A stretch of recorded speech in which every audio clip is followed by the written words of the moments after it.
نحمده ونصلي على رسوله الكريم اما بعد فاعوذ بالله من الشيطان الرجيم بسم الله الرحمن الرحيم قل فيهما اثم كبير ومنافع للناس واثمهما اکبر من نفعهما صدق اللہ العظیم۔ برادران اسلام، جس دور سے ہم اور آپ گزر رہے ہیں وہ سائنس اور ٹیکنالوجی کا دور کہلاتا ہے۔ آج قدم قدم پر سائنسی ایجادات سے مادیت کے نئے انکشافات کا چرچا ہے۔ انسانیت کے دامن میں علم و دانش کی بھرپور تجلیاں ہیں۔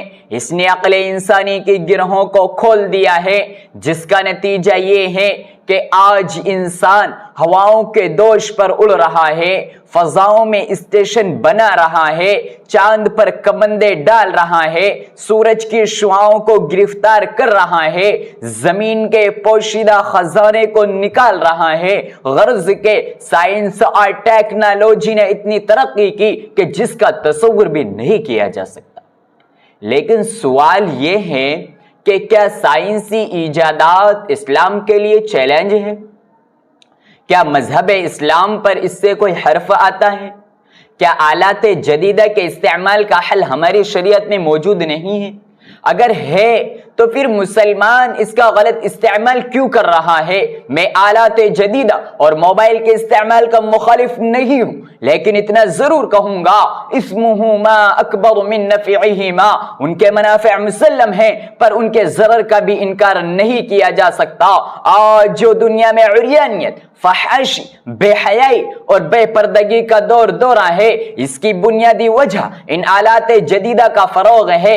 شیطان انسان کے ہاتھ میں ٹی وی، موبائل، انٹرنیٹ اور کمپیوٹر کا ہتھیار دے کر مطمئن ہو گیا۔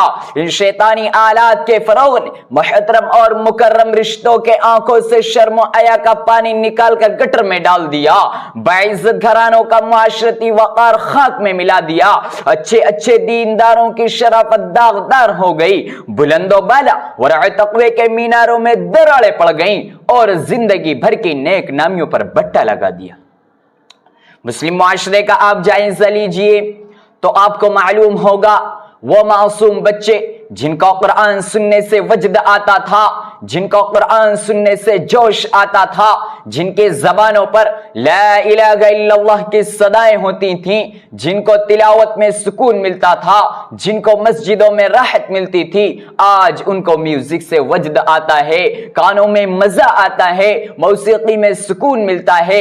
چھوٹے چھوٹے بچے کانوں میں ایئر فون لگائے گانے سنتے اور جھومتے ہیں۔ وہ ماں باپ بھی کتنے بے غیرت ہیں جو اپنے بچوں کی ایسی حرکتوں کو دیکھ کر ان کو داد تحسین دیتے ہیں، ان کی ایسی خوشی میں اپنی خوشی بتلاتے ہیں، یعنی اپنی آخرت اور بچوں کی آخرت اور مستقبل دونوں کو تباہ کر دیتے ہیں۔ اور جب بچے بڑے ہو کر نافرمانیاں کر کے ناک میں دم کرتے ہیں تو والدین شکوے کرتے ہیں کہ ہماری اولاد نافرمان ہو گئی، ہمارے حقوق ادا نہیں کرتی۔